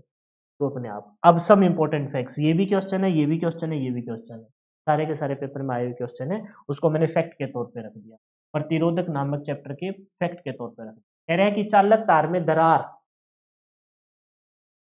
ये सेम ही ये सेम ही उठ के आए, ऐसे ही उठ के आए, इसी वजह से ये लैंग्वेज रखी गई है। अदरवाइज़ तो इसको और कोई तरीके से भी समझाया जा सकता था। मैं इसको सीधा ऐसे लिख देता कि भई कोई ओपन वायर हो, तो उसमें प्रतिरोध अनंत हो जाता है, धारा का प्रवाह नहीं होगा। ओपन वायर मतलब कनेक्शन ही टूट गया यार। कनेक्शन टूट गया, तो इस बात को थोड़ा प्रतिरोध के सेंस में बढ़ा-चढ़ा के वो बना देते हैं, अलंकार लगा देते हैं, अतिशयोक्ति बना देते हैं। जैसे हमें पता है कि धारा का प्रवाह कब होगा, जब सर्किट क्लोज़ हो, धारा का प्रवाह तभी होगा। इस बात को मैं ये कह दूँ कि धारा का प्रवाह कब नहीं होगा, जब सर्किट ओपन हो गया। अच्छा, फिर कोई आदमी ऐसे होता है ना कि ये मतलब काम तो अपने आप ही हो गया, और कोई आदमी आके तब बहा के कहता है ये मेरे बलबूते पे मैंने किया है, मैं आ जाती है वहां, मैंने किया है। तो प्रतिरोध आ गया, वहां प्रतिरोध खड़ा हो गया कि भाई तुमको नहीं पता, धारा जब आती है और धारा के प्रवाह को रोकने के लिए हम खड़े थे, पता है यहाँ कहीं धारा गुजरी नहीं। हम तो आदमी ऐसी ना, पहले वो इलेक्ट्रॉन था, मिला इलेक्ट्रॉन पे से लड़की है या, तो वो बनाते हैं ना, पर्श्योरिफिकेशन करते हैं। जैसे पृथ्वी, पृथ्वी को हम फीमेल मानते हैं। चंदा, चंदा को हम क्या मानते हैं? चंदा मामा, ब्यूटी को देख के चांद सी मेरी महबूब होगी, न्यूट्रल जेंडर है चंदा का तो मेरे ख्याल से। सन को मेन मानते हैं, प्रेशरिफिकेशन कहते हैं, मानवीकरण। ठीक है, उसी प्रकार से इलेक्ट्रॉन का प्रेशरिफिकेशन करेंगे तो क्या आएगा? इलेक्ट्रॉन। लड़का है या लड़की है? तो भी है। तो फिर यहाँ क्या बोला प्रतिरोध ने? कहा कि धारा का प्रवाह पता है किस लिए नहीं हुआ? क्योंकि हमारा मान अनंत था। जबकि धारा का प्रवाह इस वजह से नहीं हुआ क्योंकि ओपन सर्किट है। तो प्रतिरोध के तौर पर क्या बोला जाएगा कि धारा का मान जहाँ प्रवाह नहीं होता वहाँ प्रतिरोध का मान अनंत होता है। प्रतिरोध का मान क्या होता है? अनंत होता है, चाहे प्रतिरोधक का यूज ही ना हो। लेकिन यही चीज पेपर में पूछी गई है, ट्रेंड बन जाते हैं। बोलता है कि चालक तार में दरार, दरार का मतलब क्या हो गया भाई मेरे भाई? दरार का मतलब क्या होगा? दरार का मतलब हो गया कि आपका सर्किट क्या है? ओपन सर्किट है। दरार का मतलब क्या है कि आपका सर्किट क्या है? ओपन सर्किट है, खुला परिपथ है। परिपथ क्या है? खुला परिपथ है। और फिर इस बात को, क्योंकि हम तो प्रतिरोध पढ़ रहे हैं, परिपथ है, प्रतिरोध पढ़ रहे हैं, तो भाई प्रतिरोध के सेंस में हम तो भाई प्रतिरोध की बढ़ाई चढ़ाई करेंगे। तो प्रतिरोध के ओपन सर्किट मतलब खुला परिपथ, तब हमें बोलना होता है कि प्रतिरोध का मान अनंत हो जाएगा। ओपन सर्किट में, खुले परिपथ में धारा का प्रवाह नहीं होता, क्योंकि प्रतिरोध का मान अनंत हो जाता है, जबकि धारा का मान 0 हो जाता है। हालांकि वो सर्किट कैसा है? ओपन सर्किट है। तो उस ओपन सर्किट की यही बात उठ के आई, चालक तार में दरार। चालक तार में दरार, ओपन सर्किट खुला परिपथ, प्रतिरोध का मान अनंत और धारा का मान 0। अनंत हो जाए क्योंकि दरार खुले परिपथ को प्रदर्शित करती है, तो उसमें से धारा का प्रवाह नहीं। ठीक है, ये पेपर में पूछा गया है। प्रतिरोध धारा को ऊष्मा के तौर पर नष्ट करता है, आया हुआ क्वेश्चन है। लेकिन धारा का प्रवाह तभी होगा जब परिपथ क्लोज हो। क्लोज परिपथ होगा तभी धारा आएगी, धारा आएगी तो वो धारा को ऊष्मा। भाई धारा का प्रवाह नहीं होगा तो कौन चालक कौन? धारा का प्रवाह नहीं हो रहा तो कौन तू कौन मैं? लड़ाई झगड़ा कब होता है? या तो बहुत ही ज्यादा गरीबी हो, तब तो छोटी छोटी बातों पर, छोटे छोटे हल्के फुल्के पैसों में भी झगड़ा हो जाता है। या फिर बहुत बड़ा बिजनेस, करोड़ों अरबों का कह लो, झगड़ा तब है। आम आदमी का कभी झगड़ा सुना है क्या पैसे को लेकर? साधारण जीवन, सीधे आदमी, सीधा सादा खाना, जैसा मैं देश हरियाणा, वही वाले मस्त रहो। तो लेकिन झगड़ा कब है? जब पैसा हो। झगड़ा कब है? टोटे की लड़ाई और मुनाफे का झगड़ा, ये 2 ही चीज़ है। तो यही बात है, नॉर्मल का नहीं है। तो प्रतिरोध कब आएगा? जब धारा का प्रवाह होगा। धारा का प्रवाह होगा तभी वो धारा को, विद्युत धारा को ऊष्मा के तौर पर नष्ट होगा। तो प्रतिरोध आएगा जब धारा, धारा कब आएगी? जब क्लोज़ सर्किट है। क्लोज़ सर्किट नहीं है तो दरार है। दरार दरार है, दरार है फिर उसमें। ठीक है? बस वो ये दरार का मतलब सर्किट ब्रेक होना बीच में से। लघु परिपथ में प्रतिरोध का मान 0 होगा। लघु परिपथ में प्रतिरोध का मान क्या होगा? 0 होगा। कोई शॉर्ट सर्किट हो गया। लघु परिपथ मतलब शॉर्ट सर्किट, शॉर्ट सर्किट, है ना? लघु परिपथ, शॉर्ट सर्किट। जब लघु परिपथ होगा ना, तो उस सेंस में ध्यान रखेंगे, प्रतिरोध का मान तो क्या हो जाता है? प्रतिरोध का मान 0 हो जाता है। क्योंकि धारा हमेशा उस मार्ग को चूज़ करती है जिसमें कोई बाधा ना हो। हम भी उसी रास्ते पे चलना पसंद करते हैं जिसमें खड्डे कम हो, ब्रेकर कम हो या फिर मोड़ वगैरह कम हो, तो हम भी तो उसी रास्ते में। और हम मतलब विद्युत धारा भी उसी, पानी का बहाव, विद्युत धारा का प्रभाव एक जैसा ही होता है। पानी भी उसी रास्ते को चूज़ करता है जिसमें बाधा कम हो, ऊँचाई कम हो, हमेशा ऊँचाई से नीचाई की तरफ जाता है। धारा भी हमेशा उच्च से निम्न की तरफ जाती है। हम भी हमेशा उसी रास्ते पे चलते हैं जिसमें बाधा कम हो, गड्ढे वगैरह कम हो, ब्रेकर कम हो, मोड़ कम हो, घनी आबादी वाला क्षेत्र ना हो, उसी रास्ते को हम चूज़ करते हैं। भीड़-भड़ाका वाला इलाका ना हो। तो ठीक उसी प्रकार से शॉर्ट सर्किट हो गया। शॉर्ट सर्किट मतलब हमने वो मार्ग चूज़ कर लिया जिसमें कोई बाधा ना है ना? धारा का प्रवाह अनंत हो जाएगा और प्रतिरोध का मान क्या हो जाएगा? प्रतिरोध का मान आपका 0 हो जाएगा। तो धारा का मान सोर्स ओपन सर्किट में प्रतिरोध का मान अनंत, धारा का मान 0, जबकि शॉर्ट सर्किट में प्रतिरोध का मान 0 और धारा का मान अनंत। क्योंकि धारा हमेशा उसी रास्ते से प्रवाह होती है जिसमें प्रतिबाधा प्रतिबाधा न हो, जिसमें प्रतिबाधा ना हो। ठीक है भाई? धारा हमेशा उसी मार्ग पे चूज़ करती है, उसी मार्ग में प्रभावित होती है जिसमें प्रतिबाधा ना हो। इसको मैं सही कर चलिए ये सारे के सारे क्वेश्चन पेपर में आए हुए हैं। आगे बढ़ जाए। अब प्रतिरोध की बात कर रहे थे, धारा की बात कर रहे थे, विभव और आपका करंट दोनों आ गए। तो क्या ना मानव बॉडी की भी बात कर ली जाए, क्योंकि प्रतिरोध मतलब प्रतिरोध है धारा के प्रवाह को रोकने वाला। हमें जो विद्युत का झटका लगता है उसके पीछे प्रतिरोध का कम ज़्यादा होना ही होता है। अगर हमारा प्रतिरोध बॉडी का बहुत ज़्यादा होता तो हमें विद्युत का झटका नहीं आता। रिसेंटली हमने अपने प्रीवियस ईयर के जब क्वेश्चन कर रहे थे चालक, अचालक और अर्धचालक वाले में, तब हमने एक बात बताई थी कि मानव का शरीर क्या है? मानव का शरीर एक चालक है। चालक क्यों है? क्योंकि ये एक सर्किट को पूरा कर रहा है। हमने किसी नंगे तार को छुआ, तो ये पाथ चूज़ किया। अब हमारे बॉडी का, अब शरीर गीला है तो बॉडी का प्रतिरोध कम है। धारा ने ये मार्ग चूज़ कर लिया और वो चला गया पृथ्वी में। सर्किट कहाँ पूरा हुआ?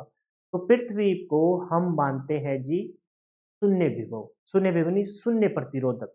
और उसे जहाँ कहीं भी न्यूट्रल वायर नहीं होता तो हम अर्थ को न्यूट्रल वायर के तौर पर प्रयोग करते हैं। अर्थ को हम न्यूट्रल मानते हैं। तो सर्किट पूरा करना। सर्किट धारा का प्रवाह कब होता है? जब सर्किट कंप्लीट हो। तो सर्किट कंप्लीट होगा, ये देखो यहाँ से सर्किट कंप्लीट हो जाएगा, तभी आपका धारा का प्रवाह होगा। धारा का प्रवाह होगा जहाँ जहाँ पर प्रतिरोध का मान कम हो। मानव शरीर में विद्युत का झटका लग रहा है, इसके पीछे कारण क्या है? प्रतिरोध का कम ज्यादा होना। प्रतिरोध का मान ज्यादा होगा तो हमें विद्युत का झटका कम नहीं लगेगा। कम लगेगा या लगेगा ही नहीं। लेकिन ऐसा भी हो सकता है प्रतिरोध तो हमारा बहुत है लेकिन धारा का मान बहुत है, 133 केवी वोल्ट पे हमने छू लिया। अब हमने क्या ही पहन रखे हो भाई, बचेंगे थोड़ी ना। अभी इतने, या तो भाई हमने बहुत ज़्यादा सेफ्टी बरत रखी हो, दस्ताने भी इतने हाई एमएम के, डाइलेक्ट्रिक स्ट्रेंथ होती है ना केवी पर एमएम, बहुत उच्च डाइलेक्ट्रिक स्ट्रेंथ के दस्ताने हैं, कोई फ़र्क ही नहीं पड़ता। लेकिन चांसेस कम है, 132 केवी यानी कि 1,32,000 वोल्टेज बहुत हो जाती है। घरों में 220, 240 वोल्ट आती है, उसमें पटाखा बोल जाता है अपना। समझ रहे हो मेरी बात को? तो कह रहे हैं कि मानव शरीर पे विद्युत में जो झटका लगता है वो प्रतिरोध पे निर्भर करता है। तो मानव शरीर का प्रतिरोध, प्रतिरोध मतलब धारा के प्रवाह को रोकने के वाला। तो मानव शरीर के प्रतिरोध से रिलेटेड कुछ फैक्ट दिए हैं जो पेपर में डायरेक्ट पूछे गए हैं। इस टॉपिक को हमने कम से कम भी 10 बार करना है। यहाँ भी कर दिया, पीछे भी एक बार करवा दिया, यहाँ भी हो जाएगा, हेल्थ एंड सेफ्टी वाले में भी हो जाएगा, एससीडीसी में भी इसको करेंगे। तो कह रहा है कि शुष्क त्वचा का जो प्रतिरोध होता है वो 1 लाख से 6 लाख ओम होता है। 1 लाख का मतलब इस बात को कभी कभार 10 की पावर 1 2 3 4 5 ऐसे भी बोल देता है, 10 की पावर 5 ऐसे भी आ जाते हैं। तो मैं यहाँ कोई अलग से लिख नहीं रहा, वरना पीडीएफ की हो जाएगी, तो इनसे हो जाएगी, बस ध्यान रखना। 1 लाख से 6 लाख ओम, यानी कि प्रतिरोध को ओम में मापते हैं। मानव शरीर का प्रतिरोध अगर इतना होगा, तो विद्युत का झटका ना के बराबर लगेगा। कितने पर? 210 वोल्ट या 220 वोल्ट। बताऊंगा मैं, ये समझाऊंगा तुमको ये डायग्राम के बाद। फिर सुनिए, गीली तपचा में प्रतिरोध क्या होगा? कम हो जाएगा। गीली तपचा में प्रतिरोध क्या हो जाएगा? अच्छा, प्रतिरोध कम क्यों हो जाता है गीली तपचा में? गीली वस्तु में प्रतिरोध कम क्यों हो जाता है? हमने जब आपको इंसुलेटिंग मटेरियल पिछले चैप्टर में पढ़ाए, अचालक पदार्थ, निष्क्रिय पदार्थ बताए, तो मैंने बताया कि उस अचालक पदार्थ के अंदर जो गुण होता है, जो धारा के प्रवाह को रोकता है, उसे हम पेराविद्युतिक सामर्थ्य कहते हैं, डाइलेक्ट्रिक स्ट्रेंथ कहते हैं, जिसे आप केवी पर एमएम में मापते हो। बताया था। उसमें सबसे अच्छी डाइलेक्ट्रिक स्ट्रेंथ मैंने आपको अब्रक की बताई थी, 20 से 60 केवी पर एमएम। नेचुरल है वो आपकी सूखी हवा की है, 3 केवी पर एमएम, जो चालक तारों के बीच में, यानी कि धारा के प्रवाह को रोकने के लिए डाइलेक्ट्रिक स्ट्रेंथ है। वो डाइलेक्ट्रिक स्ट्रेंथ प्रभावित होती है नमी के साथ। शुष्क हवा का जिक्र मैंने तभी किया है। शुष्क हवा और नमी वाली हवा, तभी हमें बोला जाता है कि बारिश के मौसम में नंगे तारों से दूर रहना चाहिए। क्यों? जब बारिश के मौसम होता है तब हवा में नमी होती है, और नमी के साथ आपकी डाइलेक्ट्रिक स्ट्रेंथ कम हो जाती है, पेरा विद्युतिक सामर्थ्य कम हो जाता है। पेरा विद्युतिक सामर्थ्य वो चीज है जो धारा के प्रवाह को रोकता है। समझ गए इस बात को? तो इसी वजह से बोला जाता है, जब शरीर गीला होगा, मतलब गीला मतलब नमी, मॉइस्चर, नॉर्मल सी बात है, सिंपल सी बात है ये तो। गीला है तो इसका मतलब अब उसमें से डाइलेक्ट्रिक स्ट्रेंथ खत्म हो गई। डाइलेक्ट्रिक स्ट्रेंथ खत्म होना मतलब प्रतिरोध के मान का खत्म होना। समझिए इस बात को। तो गीले शरीर में धारा का प्रवाह क्यों होता है? क्योंकि पेरा विद्युतिक सामर्थ्य, डाइलेक्ट्रिक स्ट्रेंथ, वो खत्म हो जाता है। वो खत्म होना मतलब प्रतिरोध का खत्म होना। तो प्रतिरोध मतलब जो धारा को रोकने वाला था वही खत्म है, तो धारा का प्रभाव फास्टली होगा। तो गीले शरीर का प्रतिरोध है वो ऑलमोस्ट बराबर होता है 1000 ओम, 10 की पावर 3 ओम के, 10 की पावर 3 ओम के। हाथ से हाथ का, हैंड टू हैंड, ये जो प्रतिरोध होता है ये मात्र होता है 500 ओम। और कान से कान का, ये सारे पेपर में आए हुए क्वेश्चन है, वो होता है ईयर टू ईयर, इतने से छोटे वाले पोर्शन। और ये तो सारा है ना रसों से भरा पड़ा है तंत्र, ये वाला है ना। आपने देखा हुआ है कि ये वाला तो हम कोई 3D इमेजेस वगैरह देखते हैं, सब कुछ भरा पड़ा है कंपाल अपना। तो ये तो मात्र ओम प्रतिरोध होता है 100 ओम। कितना होता है? 100 ओम। तो ये सारे पूछे गए हैं। शुष्क शरीर का प्रतिरोध 1 लाख से 6 लाख ओम, सूखी तो गीली त्वचा का मात्र 1000 ओम, और हाथ से हाथ का 500 ओम, और ईयर टू ईयर मतलब मात्र 100 ओम। अब सुनो, अभी अभी आज की इस क्लास में हमने किया था ओम्स लॉ। ओम्स लॉ के अकॉर्डिंग हम R is equal to V upon में आई तो अच्छे से सीख चुके हैं। आर मतलब जिसे ओम में मापते हैं, वी मतलब वोल्टेज जिसे आप विभवांतर जिसे आप वोल्ट में मापते हो, बटा में आई, आई मतलब विद्युत धारा जिसे आप एम्पियर में मापते हो, और वहां से आपने 1 ओम बराबर 1 वोल्ट प्रति एम्पियर भी निकाला था। अब हम निकाल रहे हैं विद्युत धारा, क्योंकि हमें विद्युत के झटके के सेंस में, पीछे वाली बात को छोड़ दो आप मैं बता रहा हूँ मानव शरीर में विद्युत का झटका कैसे लगता है, उसको मैं याद करवाने के लिए तुमको कुछ बातें बता रहा हूँ, बहुत ध्यानपूर्वक। हमें पता है कि आई इज इक्वल टू होता है वी अपॉन में आर। आई इज इक्वल टू क्या होता है जी? वी अपॉन में आर होता है। इस बात को तो आई इज इक्वल टू क्या होता है? वी अपॉन में आर होता है। अब देखो ये जो डायग्राम है, ये जो इमेज दिखा रखी है ना, ये अमेरिकन स्टैंडर्ड के अनुसार दिखा रही है, और वहीं के हम कुछ मानकों को फॉलो करते हैं। हमारे यहाँ आती है 220 240 वोल्ट, वहां आती है जी 110 वोल्ट, 110 वोल्ट। तो यहाँ वोल्टेज का मान कितना हुआ? 110। मैं बताने वाला हूँ कि क्यों सूखी त्वचा पर आपको विद्युत का झटका नहीं लगता, क्यों गीली त्वचा पर आपकी जान जाने को हो जाती है। हाथ से हाथ का आपका बहुत ही कम प्रतिरोध है, तो वो इतना ज्यादा झटका, सर्किट अगर ऐसे कंप्लीट हो जाए ना, यहाँ से टच हुआ और यहाँ से सर्किट पूरा हो जाए, और इसके कंपैरिजन में, धरती के कंपैरिजन में ना, ये विद्युत का झटका बहुत ज्यादा लगेगा, क्योंकि धरती की तरफ जाएंगे शरीर गीला हुआ तो भी 1000 ओम है। धरती की तरफ अगर करंट जाएगा तो भी 1000 ओम है। हाथ से हाथ की तरफ ऐसे कंप्लीट सर्किट अगर पूरा हो रहा है तो 500 ही ओम है, बहुत ज्यादा झटका लगेगा। तभी तो आपने देखा होगा जो लाइन पे काम करने वाले वो कह रहे हैं कि उसका ये वाला हाथ टच हुआ, दूर फेंक दिया, दूर फेंक दिया, क्योंकि सर्किट पूरा नहीं हो पाया, दूर फेंक दिया। और ये वाला यहाँ से विद्युत का झटका सोख दिया जाता है मिली एम्पियर पे, बहुत ही कम एम्पियर पे दिए तो 1 एम्पियर पे तो छुट्टी हो जाती है 20-20 लोगों की। बहुत ही कम जो दिमागी तौर पर मरीज होते हैं ना, विद्युत का झटका दिया जाता है, बहुत ही कम माइक्रो माइक्रो एम्पियर के करंट तक। तो मैं ये बता रहा हूँ कि विद्युत का झटका कब कैसा लगेगा। तो सूखी तपचा होती है। अब आपको पता है, हम देखते हैं hand to hand, wet skin, dry skin. यहाँ आ जाओ, ड्राई स्किन। ड्राई स्किन का प्रतिरोध है 1 लाख से 6 लाख। पीडीएफ में बड़ा साफ साफ नजर आएगा, देखो 1 लाख से 6 लाख। और ये वोल्टेज कितनी है? 110, 220 के जिगर नहीं है, हम अमेरिकन स्टैंडर्ड के अनुसार देख रहे हैं, 110 volt. I is equal to V upon में आर, वोल्टेज का मान 110 है, ठीक है। अच्छा, दूसरी बात, आप बताइए प्रतिरोध का मान कितना है? इकाई, ढाई, सैकड़ा, हजार, 10,000, लाख। हमने सबसे कम वाला ले लिया, 1 लाख से 6 लाख बोला है, हमने 1 लाख ले लिया। जीरो से जीरो कट गई, ठीक है। नीचे जीरो बची कितनी? 1 2 3 4, 4 जीरो बच गई। एक जीरो को एडजस्ट किया 1.1, नीचे जीरो बच गई 3। 3 जीरो नीचे हैं, वो 3 जीरो ऊपर जाएगी, 10 की पावर -3 हो जाएगा। 10 की पावर -3 किसको रिप्रेजेंट करता है? को माइक्रो को। तो यहाँ से कितनी धारा बहेगी? सॉरी, मिली को। माइक्रो होता है 10 की पावर -6, ये हो जाएगा 1.1। मजा नहीं आया तुमको ना? देखो, आई इज इक्वल टू क्या होता है? आई इज इक्वल टू होता है वी अपॉन में आर। वी अपॉन में आर। बात कर रहे हैं सूखी तपचा की, वोल्टेज तो 110 ही है। सूखी तपचा का जो प्रतिरोध है वो है जी 1 लाख। दो, दो चार और एक पांच, 5 जीरो। एक जीरो से एक जीरो कट गई, बोलो क्लियर है क्या? एक जीरो को एडजस्ट किया हमने, ये बना दिया 1.1। नीचे में एक जीरो और गई, 1.1 बना दिया, ये जीरो का पॉइंट बना दिया। अब 3 जीरो बच गई, यानी कि 10 की पावर 3 बोलू, बोलो। और 10 की पावर 3 को ऊपर लेके जाऊंगा तो 1.1 गुना में 10 की पावर -3, और एम्पियर में चल रहे थे। अब 10 की पावर 3 का मतलब होता है मिली, यानी 1.1 मिली एम्प। अब समझ लीजिए, तो सूखी तपचा थी, सूखी जब तपचा थी, सूखी तपचा, इसको मैं साफ साफ लिखूंगा, टेंशन मत लेना, ठीक है। सूखी तपचा, सूखी, ये किसका खेल बता रहा है? ये बता रहा है सूखी तपचा,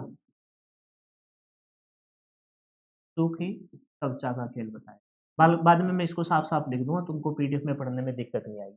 सूखी तपचा में से हमारे शरीर में से 1.1 मिली एम्पियर का धारा ही प्रवाह, और हमें बताया गया है कि एक जीरो से लेकर 5 मिली एम्पियर पर हमें कोई भी विद्युत का झटका नहीं लगता। 20, 10 मतलब 5 से मतलब 20 मिली एम्पियर पर, मिनिमम कितने? 20 मिली एम्पियर पर हमें विद्युत का झटका लगता है, झटका महसूस होता है, मांसपेशियों में सिकुड़न आ जाती है। 50 milli ampere per, 50 milli ampere per मौत की संभावना होती है। मौत की क्या होती है? संभावना है, निश्चित नहीं है, श्योर नहीं है, बच भी सकते हैं, अच्छे कर्म है। यहाँ क्या है? संभावना है, मौत की संभावना है। और 100 milli ampere per, 100 milli ampere per निश्चित ही मौत है। निश्चित क्या है? मौत है। निश्चित ही आपकी क्या हो जाएगी? मौत हो जाएगी। अब देखो, सूखी तपचा का हमने देख लिया, अब देखते हैं गीली तपचा। गीली तपचा का सीन देखो। गीली तपचा में पता है क्या होता है? I is equal to, formula तो वही रहेगा, I is equal to V upon में आर। वोल्टेज बोलो कितना है? 110 वोल्ट। प्रतिरोध का मान मात्र 1000 ओम होता है। गीली तपचा का प्रतिरोध कितना है? 1000 ओम। 1000 आम नहीं, ओम। जीरो से जीरो कट गया, है ना?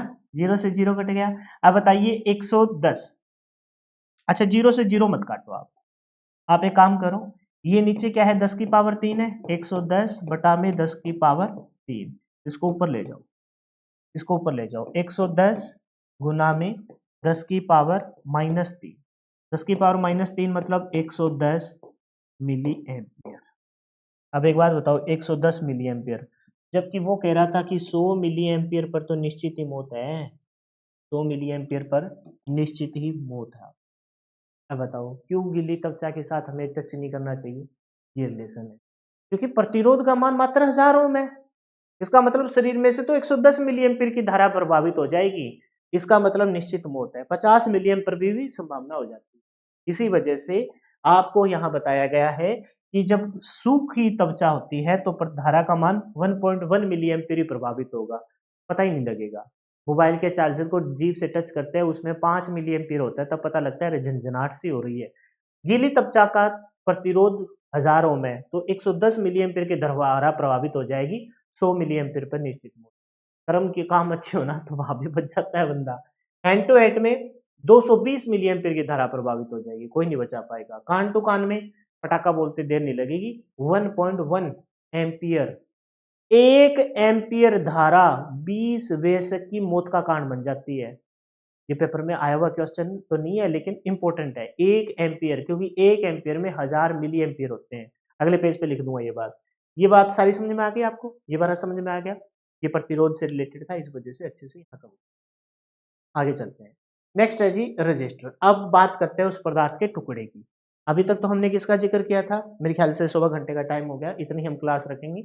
अभी तक तो हम उस गुण की बात कर रहे थे। अब रजिस्टर, रजिस्टर में हमने देखा 2 प्रकार के रजिस्टर रहेंगे, कार्बन, वाइन बाउंड।